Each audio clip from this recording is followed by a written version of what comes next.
Growth की राह पर अब रविंद्र भाटी बनाएंगे अपनी पार्टी।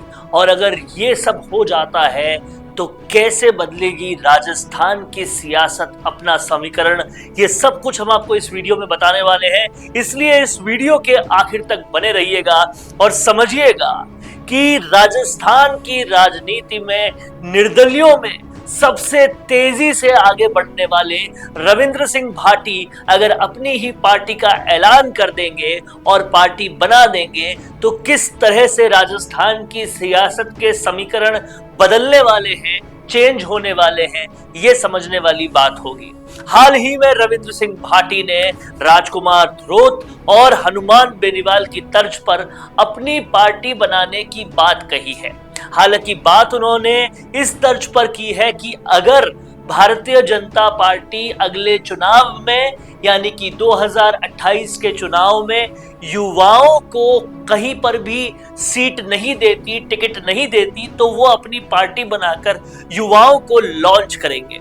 यहां युवाओं से ज्यादा रविंद्र सिंह भाटी कहीं अपनी खुद की बात तो नहीं कर रहे, ये एक बड़ा सवाल है।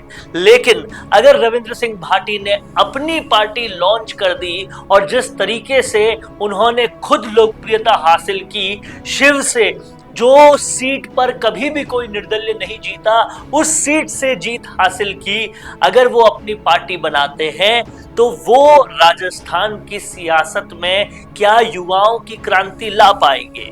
जो क्रांति राजकुमार रूथ ला चुके, जो क्रांति हनुमान बेनीवाल ला चुके, क्या उससे बड़ी क्रांति ला पाएंगे?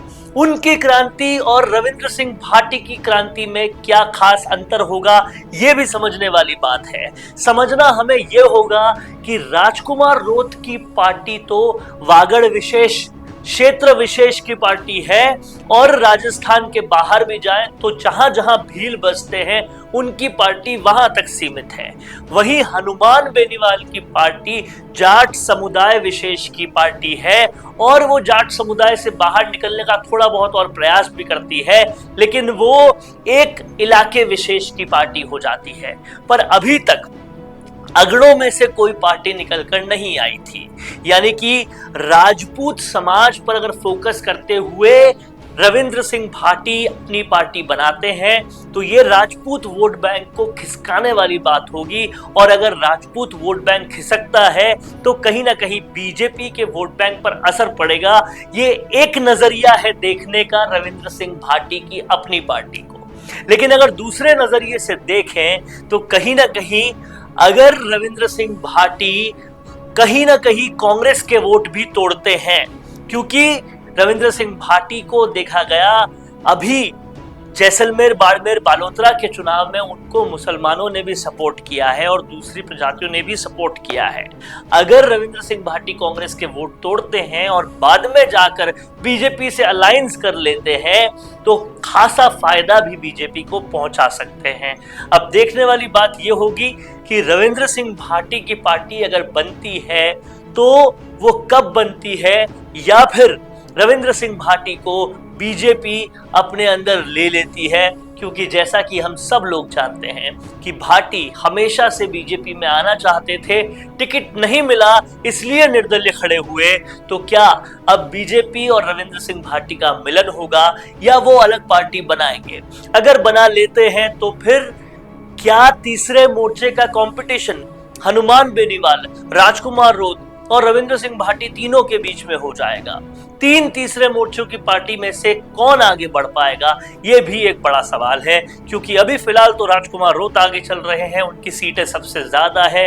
हनुमान बेनीवाल विधानसभा में 0 सीट पर है, लोकसभा में उनके पास 1 सीट है और रविंद्र सिंह भाटी के पास फिलहाल निर्दलीय रूप में एक शिव विधानसभा की सीट है। संसदीय चुनाव वो लड़े थे, 6 लाख से ज्यादा वोट लाए, बहुत ही बड़े डेमोग्राफी क्षेत्र में जैसलमेर, बाड़मेर, बालोतरा के, लेकिन वो संसद का चुनाव नहीं जीत पाए। ऐसे में अब रविंद्र सिंह भाटी के आने वाले कदम किस तरह से सियासत को चेंज करते हैं, ये देखने वाली बात होगी। अगर नई पार्टी वो बनाते हैं तो किन किन की जमीन खिसकेगी, ये भी देखने वाली बात होगी। आपको क्या लगता है? कमेंट बॉक्स में लिखते जाइए। देखते रहिए द फैक्ट इंडिया, क्योंकि हम बात करते हैं फैक्ट्स पे।